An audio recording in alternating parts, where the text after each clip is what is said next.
This man was actually walking toward the school in a short-sleeved shirt through heavy snow. His name is Seon Jae-kyu. He's the uncle of a student named Han Jae. At that moment, the school was holding a faculty meeting. The principal was emphasizing school discipline issues. Suddenly, a cold wind blew in through the window. When a female teacher went to close the window, she witnessed this scene. She immediately sounded the alarm.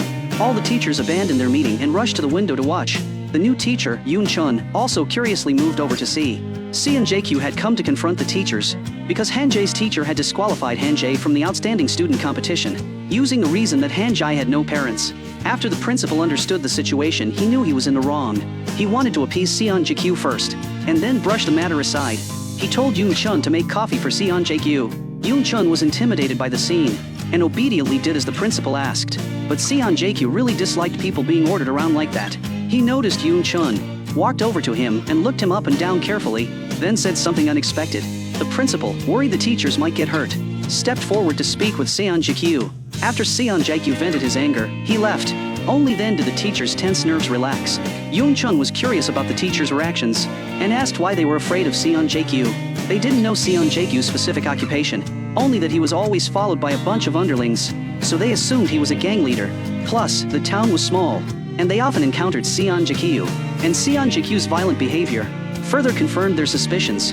Yoon Chun took note of these words, and began to feel afraid himself. That evening, Yoon Chun was going home from work.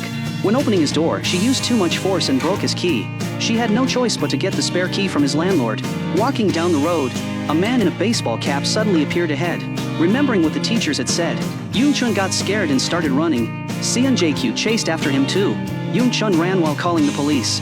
The next second, she tripped and fell.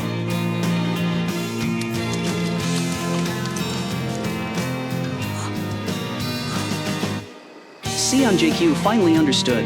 Yoon Chun thought he was a murderer, and mistook the meat skewers in his hand for a weapon.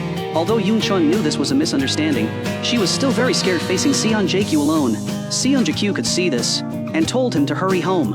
Yoon Chun was afraid of Seon Jae-kyu knowing her home address, and said it was fine if he left first. But Seon Jae-kyu already knew she lived here. Seeing that Yoon Chun's door was broken, Seon Jae-kyu began slowly backing up.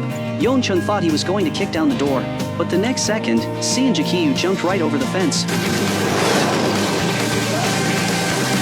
and opened the door for Yoon Chun from the inside.